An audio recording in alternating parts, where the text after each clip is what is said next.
Hello, everyone, and welcome to today's webinar on how to deliver great customer experience today. Predict, react, empower. Thank you for making out time from your busy schedule to be part of this webinar. We are excited to have you all here. My name is Ima Isip, and I am a customer success manager at Sharks. And before we dive into our webinar content today, I would like to share with you the agenda. So we will start with a brief introduction, and thereafter we will dive into the main content of the webinar with Philip and Gary. And thereafter we would have an open discussion where you can ask questions, share your experience, or request for a demo. So in order for us to enjoy this webinar, we have put some ground rules here. Basically, we want to inform you that this webinar is being recorded. And we would also like to kindly ask that you keep your systems muted, especially during the open discussion session, to avoid any background noise. And then finally, we would kindly request that you wait and be part of the open discussion, because that's where you can actually engage with us, ask questions, and get your responses in real time. So I would like to introduce the speakers for the event today. But before I do that, I would like to get to know you. Where are you joining in from? Please just write in the chat box where you're joining us from and what industry you are working on. And you can also add what you would like to learn today.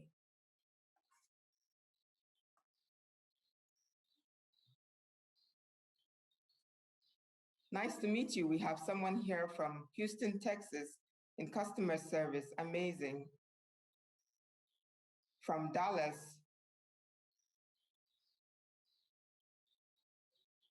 Awesome.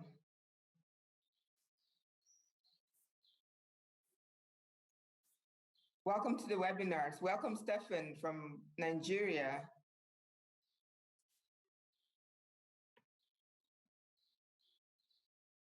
Oh, welcome, Anna from Berlin. I know Germany is playing football right now, so I'm so excited that you are part of this webinar right now. We also have Olabode from Nigeria. Nice to meet you all. And so let's go right into the part that we've been waiting for. I would like to introduce to you the speakers for today. We have Gary Ciodaro, who has over 5 years of experience in machine learning. He's currently the machine learning engineer at Sharks. He has experience in consulting and solving complex problems for the banking industry using machine learning. And also speaking to us today is Philip Röder. He's the co-founder and COO of Sharks. He has over 4 years of experience in process and IT consulting. He's also worked in a global chemical market leader. We are so excited to have you here, and we're really looking forward to what you would have to share with us. Please make welcome Philip Röder to the stage. Yeah, thanks a lot, Ima. I really enjoy being part of this session today. And thanks to everyone for joining today and for taking your time. I see we have really people from all over the world joining, from customer service, customer support. I think that's going to be a really interesting discussion, specifically in the end. Yeah, and to say a couple of words more about myself, as you have said, I was working in the field of digitalization of a big chemical leader, in this case BASF. And in one of my latest positions, I was supporting customer service and sales teams on their digital journey. And once we introduced the Net Promoter Score surveys according to the Net Promoter System methodology. And when we received the first feedback, I was really surprised by what the customers are complaining about. It was topics like, I'm not informed about a late delivery, or my documents are missing again. Coming from digitalization, I was sure that there must be a scalable solution to those problems. And as every company strives for happy customers, I think it's also important to solve them. So to get started and to tell you also a little story around this, I would like to introduce you guys to Sabrina. Sabrina is 30 years old and recently took over the customer service team of a large B2B corporation. As you can imagine, as a fresh-baked leader, she was very happy with her promotion and excited to start the work in her new role. When Sabrina started, she had big, big plans for herself and for her team in order to make the customer service the best one that anybody in the company has ever seen. The targets that she set herself for 2021 were to increase the customer satisfaction, increase efficiency, and increase the satisfaction of her employees. If anybody of you has, and I now know that many do, ever worked in customer service before, you might think now, have fun, Sabrina, because that's going to be impossible. And soon, Sabrina had to learn that as well. When I talked to her for the first time, she said, I never imagined my new role to be like this. My team has to take care of around 40 to 50 customers per person. And the amount of complaints and the personalized and multidimensional requests of the customers kept her and her team on focusing what's really important. Additionally, information was missing whenever they needed it. Customer happiness, efficiency, employee satisfaction. Those goals seem to be further away than she would have ever expected. Her employees are trying their best, but how are they supposed to know what each of those customers expects? How can they know that carrier A is a bad choice for a certain delivery? And how should they know that a product has not been loaded if nobody tells them? It's impossible for them to check all 4 to 5 available systems and make their own conclusions for the future while still backtracking 10 open customer requests where something went wrong already. At the same time, Sabrina told me that she has to reduce the overall costs and new hires are basically impossible. As you can see, the personalization of information inside the organization makes it hard to predict what the customer actually wants. I personally was a little bit confused by that. From other parts of the organization, I heard that there's plenty of customer feedback being collected and outer loop actions to improve the customer experience are ongoing. So I asked Sabrina, but isn't the customer service the part where all of these actions typically come together? Her answer was, yes, theoretically, yes. You have to understand, as the customer service, we are always the part where everything comes together. We are basically the interface between the customer and all other parts of the organization. But currently, the information we would need to have to live up to this expectation is spread over the whole company. It is impossible with the amount of people we have to bring this together and then draw conclusions to it. Even if we brought together the data, how are we supposed to draw a conclusion from this sheer amount? Besides that, Sabrina told me that she has invested so much time into firefighting, as also her customer service representative, Sally, and managing some efficiency projects next to it, that she hardly has time to look into potential solutions for their problem. Actually, I was a little bit surprised, but Sabrina is not the only person I received this feedback from.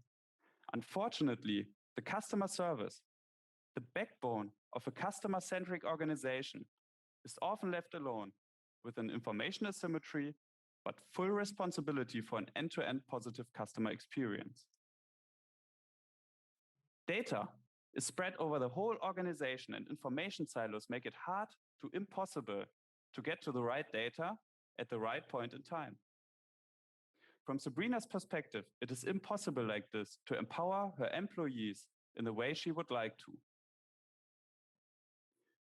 As someone coming from digitalization, I personally only heard one thing. Theoretically, all the information should be available.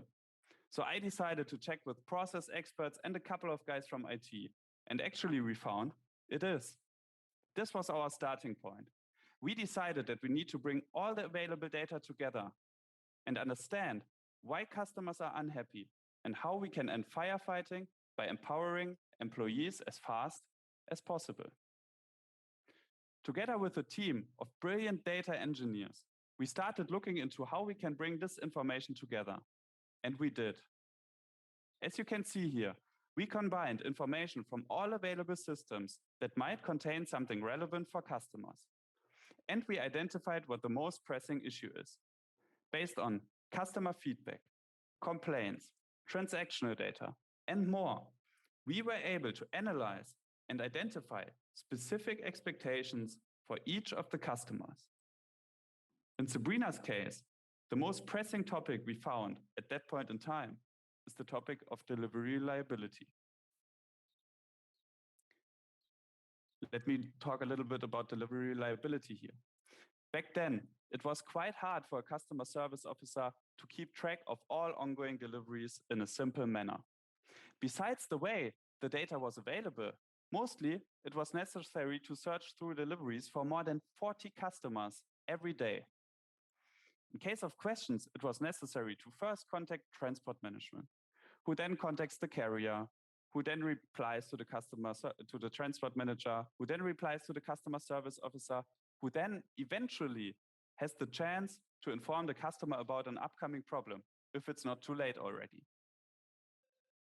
There was no chance for a customer service officer or customer service responsible to understand if something could potentially go wrong before it actually went wrong. And no place for the customer service officer and the rest of the organization, like the transport management, to exchange on the delivery in an effective way. This mostly led to the case that quite a lot of deliveries were either actually delayed or they were delayed, and even the customer was not informed about this delay in time. In order to tackle this biggest pain point we identified, we first decided to tackle delivery reliability together with Sabrina and her team. This was a good idea, but we had one issue. You might know it. Typically, leadership does not like to invest in expensive IT projects, specifically if the benefit has not been proven yet. So what we had to do is we needed to come up with an easy to use and easy to integrate solution for the problem without directly going for a full-fledged IT project. Gary, do you remember how scared the management was? Yes, I remember poor Sabrina. I mean, she was trying her best to deliver a great customer experience, but to some extent, she was blindfolded. Like, usually, I'd imagine her trying to cross the highway without being able to see anything. Like, can you imagine that? Like, guessing by the sound of the car how to proceed best. But luckily, we were able to create an easy and scalable solution for her most pressing issue, removing this fall of darkness, allowing her to cross the highway safely. What do you think, Philip? Should I show to the audience this tool? Yeah, I think it's very interesting. Go ahead and show it. Okay, let me start by explaining our three main premises. The first one was to improve delivery reliability. The second one was get information to the customer faster and more transparent. And the third one, do this efficiently and simple without involving Sabrina's IT department. Therefore, we built the Shark Simulator. The Chart Simulator is a strategic tool that allows Sabrina to detect if something might go wrong with a delivery and why. I will show you how simple this is. Let me share my screen. So I can log in. So first, to start off, of course, we need the historical data. This will be used to train a machine learning model for you. We prepared some sample data for this demo. So this is just a simple download for your standard order list from any ERP system. This historical data gets mapped into our internal data representation, which tend to expose the physical attribute of your order. This might be the route, the frequency of a particular material, the carrier, and so on. As you can see, after I have uploaded the data into the system, there is some steps going on. While this is done, let me talk about what is going on behind the scenes. Two things could happen here. We either train a model, a new model, or we don't. And this really depends on whether this is the first time the simulator is being used. If this is the case, a training machine learning pipeline gets triggered and a brand new model gets deployed. If this is not the case, so that is the second time the simulator is being used, for example, we trigger a process we call unsupervised pipeline, which basically tries to find similarities between this new upload and the previous ones, constructed in the way a sample historical dataset that can be compared to the new upload. And this is where things get really interesting. We ask the pre-existing machine learning model to predict on both datasets and calculate the expected value of the target variable, and then we apply a significant test to see if both expected value are equal. If they are not equal, then the new upload gets appended into the historical one and a new training process begins. Here, you have to understand that when we say train a machine learning model, we do not only mean a particular statistical technique, which could be string gradient boosting, random forest, neural network, and so on. It's really the whole process. That is missing value imputation, outlier detection, feature engineering. But I don't want to get unnecessarily technical here. But don't get me wrong, I would really love to, but time is pressing. The takeaway is that there is an incredible process going on behind the scenes so that the model stay tuned, enriched, and reliable, so that Sabrina can predict, react, and empower for her customer. So now that the process is done, we can go into the prediction center. Now, let's say you have an incoming order and you want to find out what will happen to it. I pre-filled some information for this demo. So we have a delivery to France on the 14th of July that the customer is expected on the 17th of July. It will be transported by a carrier ended in 754. So let's go ahead and ask the simulator to do a single prediction. So this is the outcome of the prediction. On the x-axis, we see the label on time and the severity of delays. We built this for her as opposed to a normal binary prediction because she mentioned that for her customer, there could be a tolerance of delay of 3 days. And we represented this by the severity of delay number 1. So in the case that this is the most likely outcome, she would probably not take any action. However, you see that for this example, we have a 60% chance that the delivery will be delayed between 5 to 10 days. This means that the customer satisfaction regarding this delivery is at risk. The system automatically identifies the carrier here as the main influential factor for the delay and directly gives you the possibility to simulate the delivery outcome when choosing other carrier. Let's hit the simulate carrier to see what happens. So this is the summary of the simulation. Indeed, we see that one of the carriers showed a far better performance. Looking deeper into this, you will see that this shipment starts on the 14th of July going to Paris. Indeed, this is a public holiday in France, and the carrier that was chosen before was a French one. So you could imagine that the transport manager assumed that since the delivery is going to France, a French carrier would be a good choice. Nonetheless, the system learned from historical data that this carrier tends to underperform specifically on this date. Luckily, the chart simulator was able to identify this, and now the transport manager can be directly informed. And that informed that there is a chance that the carrier is better suited for this task. And so that he or she can decide what to do about it.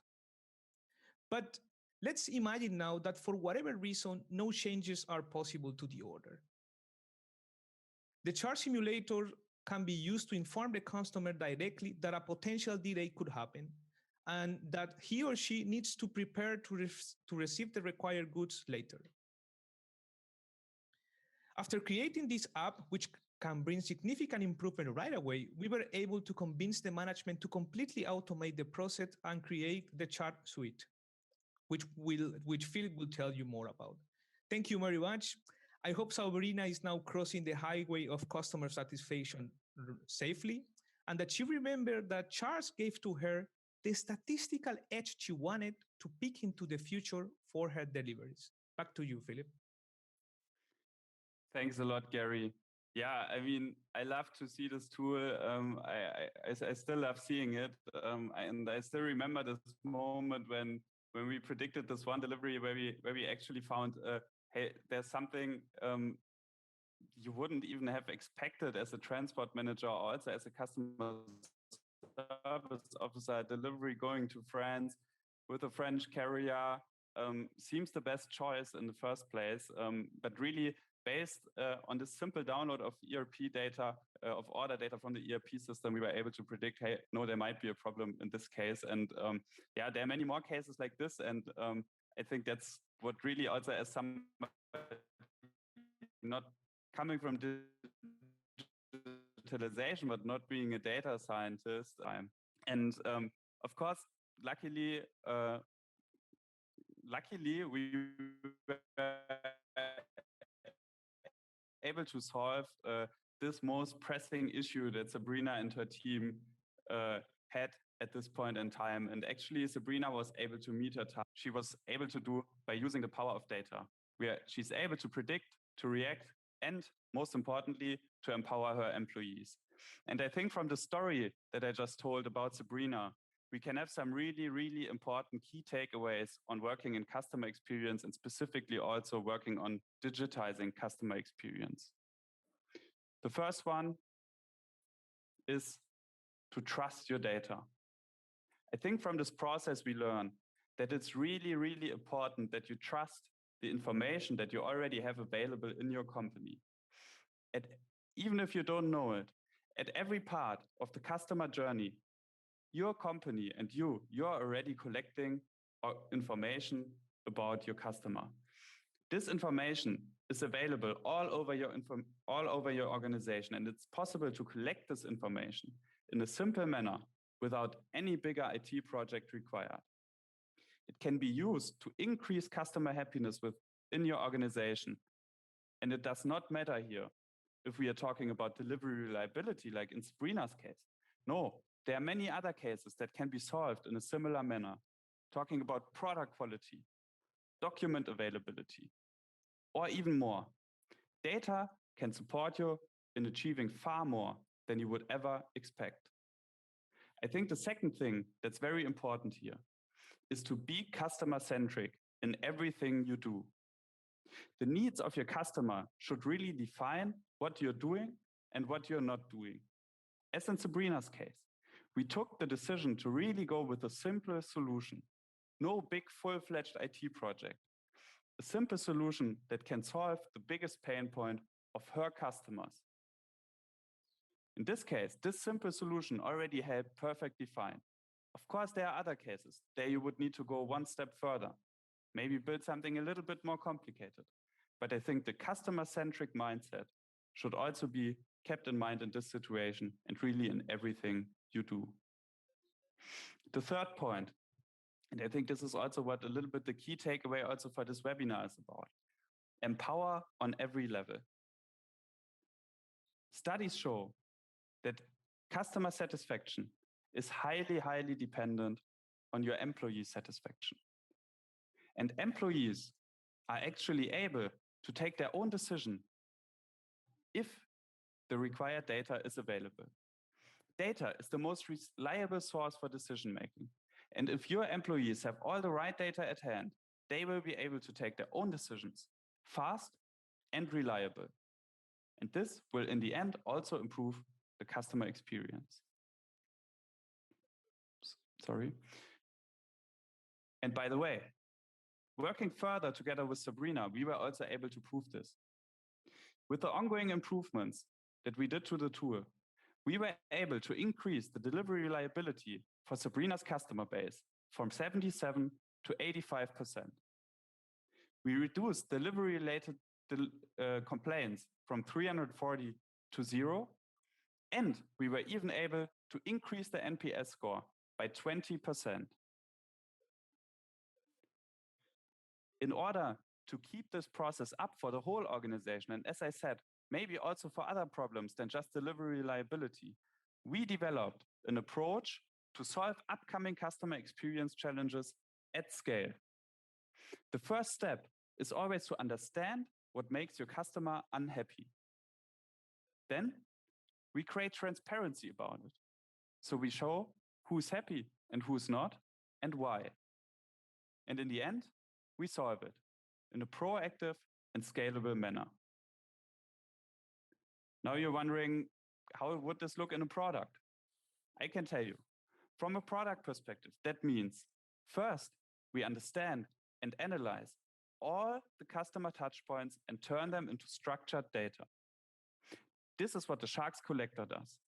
It analyzes complaints, customer surveys, transactional data, and much more. Afterwards, we build on top of this data and import it into our Shark Center. The Shark Center is a dashboard that creates transparency, enables B2B corporates to systematically identify the most valuable insights, and identifies customer expectations at scale. The center is powerful, and corporates or organizations will need this to drive the adoption of a customer-centric mindset across the whole organization. But as we have learned in the case with Sabrina, this is not where we stop. Knowing customer experience challenges and making them transparent is not enough. We do not stop here and let B2B corporates alone without a solution. Because as you saw, in our own jobs, we experienced how important it is to turn the collected insights into actions. Therefore, we have developed the Sharks Toolbox. The Sharks Toolbox solves proactively upcoming customer experience challenges and sends proactive notifications to customer service reps for concrete mitigation actions. Of course, not every problem can be solved with software, but many can. In our toolbox, we have apps ready to solve existing customer problems, such as delivery transparency, document visibility, product quality, or customer satisfaction transparency. Other services are being developed on a standardized data science framework, consisting of the process I just explained, combined with what Gary explained in the beginning. Of course, probably you're also wondering what happened to the Shark Simulator, the service that actually helped Sabrina. Of course, this service is still available. It's completely usable, but we have enhanced it so far that there's a possibility that after a certain phase, it can be enhanced with further automation possibilities, of course, depending on data and interface availability. And by now, Sabrina's customers are being informed about potential delays in a completely automated way.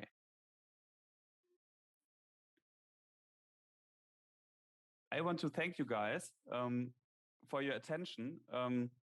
I think this was Sabrina's story is to me very interesting, and I love to talk about it. And of course, we are now open for questions, but not only for that. This should be an open discussion, because what I love most about such events, at least from a personal perspective, is that you have many, many bright minds in the call and many different opinions to share.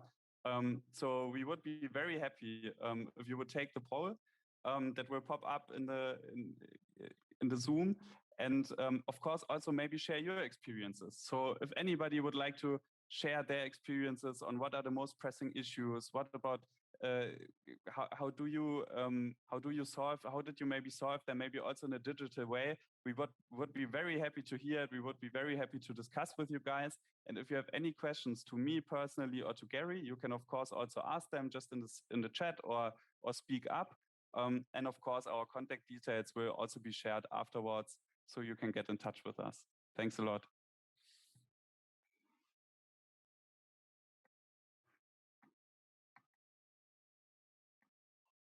Thank you, Philip, for this very amazing presentation along with Gary. I personally enjoyed it, and I like that you shared a real experience that you had and how you were able to resolve this. I think everybody can relate to these problems. So we had put up a survey on the events platform some weeks back, and we found out that one of the biggest issues that people had was basically finding out what customers need, what their customer needs are. So is there a solution for that? I would like to ask you, Philip, is there a solution for this open question, for instance? Mm-hmm. Yeah, I mean, of course, anybody else also feel free to join in. I think there is a solution to it. Yeah, of course, as I said also during the presentation, every customer, even though you would expect, hey, it's B2B customers, but everybody working in B2B customer experience knows how personalized really also the needs of a certain customer can be. And I think to really find out what a customer expects, it's just crucial to bring together information from different sources. So you might have customer surveys where you collect feedback. You might have, for example, complaint data, but you also might get some supplier ratings from your customers or their visit reports from your sales guys. So there's really a bunch of feedback that is theoretically there. And I think the art is a little bit, and that's basically the art of someone like Gary, is really to bring this information together and also then bring it together with the transactional data. So, for example, what has happened with a delivery or in the production process at a certain point in time that could have caused this unhappiness with the customer. And I think then you can really nail it down to what are the most pressing issues and really also focus on solving those at first. Thank you, Philip. We have a question here from Anne, and it says, thank you guys, great presentation, but I have a question. What happens when there are temporary events like a specific unavailability of resources or problems on routes? How do you take this into account? Mm-hmm. Yeah, I think that's, thank you, Anne. I think that's a really, really interesting question. Of course, I mean, just for example, now talking about the shark simulator, the model is trained on a certain set of data if it's built in this kind of upload way. That means, of course, that if certain events happen or you want to predict things like unavailability of resources or problems on routes that are really temporary, you really need to be on it that you regularly upload new data so that the model has the chance to really retrain and then also learn, okay, something has changed on the data, specifically on this route, things might be happening. Of course, if you go one step further, as we have it in the Sharks toolbox, you could fully automate this so the data sources are automatically connected and then the model automatically retrains and you will also be able to catch these kind of events. So it's possible if you're using the simulator version where you have to manually upload the data. It depends a little bit on how regularly you are doing this, but also those events can be captured. And does this answer your question? Do you have another question to that? Okay, she said yes. So we have another question, but I would also like to post the survey. So before you would leave, you could take a survey on this. Ima, I see some more questions. Should I? Yes, do we have the time that I just? I will take the questions, but okay. I just wanted to post the survey link. So we have another question from Gary. She says, I would like to know how long does it take to get the Shark simulator running inside my team? That's also a very good question. So the Sharks simulator is theoretically ready, but of course, in the first setup process, it needs some mapping of the data. So it needs to understand the data model you are providing us, how does it fit to the internal data model? And this setup process is almost completely automated. So it takes 3 to 7 days for the first time. From then on, you can upload data as often as you want, and there's no additional setup required. So there's another question from John Goodman, who would like to know if his data is secure and if it's mixed with other customers' data. I think that's also a very good question. Of course, specifically also when you are looking into getting support from external vendors to support you on this journey for improving your customer experience, this is a point where you should have an eye on. I can say that we at Sharks decided that we will keep the customer data completely separate. So it's not like we train model on different data points and then mix it to improve the model. No, your model is trained on your data. This data is safe and technically completely separated from other customers' data, and it will never be mixed, which is, from my perspective, a really important point here. Thank you. So there's another question from Anna. Thank you for the insightful presentation. I would like to know how exactly is it possible to get the data out of heterogeneous systems? Customers always complain, but I cannot find all the data. Mm-hmm. Yeah, thanks a lot for this question. I think that's also very, very interesting and important question. This is also, of course, the challenge that Sabrina had and that we also faced in the beginning. The data is very heterogeneous. It's available in different systems spread all over the company. I think what's important here is that in the end, this data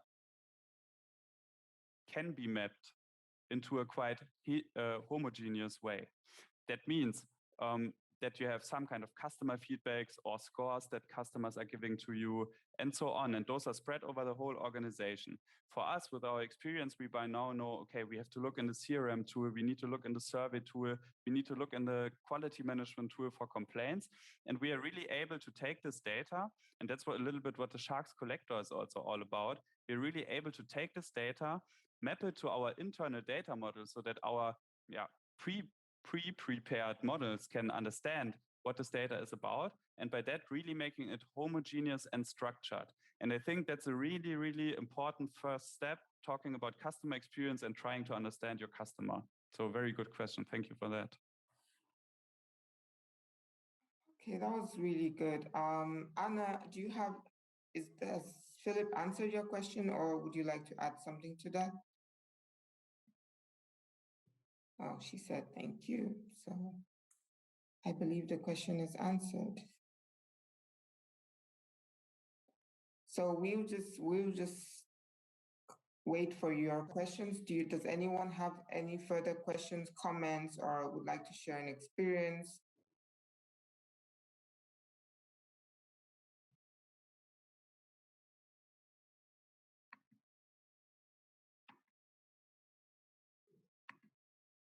Oh, John, that's also a good question. I just, can I directly take it, Ima? Yes, how do I pay for the solution? Yeah, I think that's also a very good question. So the solution is paid on a monthly basis. It can be canceled every month, and after some trial period, of course, you also have the chance to do like a 1-year contract and then get some discount on it. But for us, as we are saying, hey, we believe in the value the solution is also bringing to you. For example, the Shark Simulator can be easily booked on a monthly basis, try it out, and and then you can decide if you want to keep it or not. So we have another question from John Goodman. Thank you a lot. Can I start out with the Shark Simulator and then go to a more automated solution step by step later? Sure. And that's exactly also what we have done with Sabrina. So John, you have very good questions, I must say.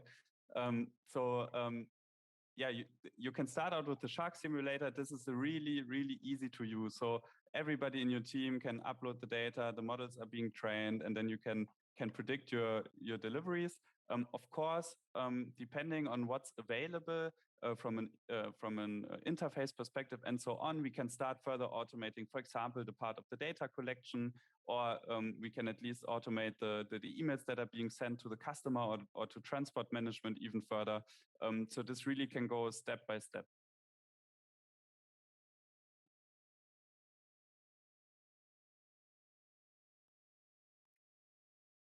Okay, we still have 5 minutes. So if you have any question, please let us know. If you would like to try out a demo on the next slide, you could either send me a direct message with your email address and I could already book a demo with you, or you can send an email to philips@sharks.com.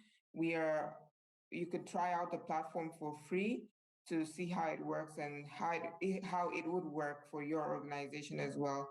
And we are always open to take any questions or calls afterwards. Yeah, sure. And just from my side to add, so if you're just interested also in talking a little bit more about customer experience, and I mean now in the bigger round, you feel like, hey, don't want to give too much information, maybe also on what's going on in my own company. No worries. You also have my phone number.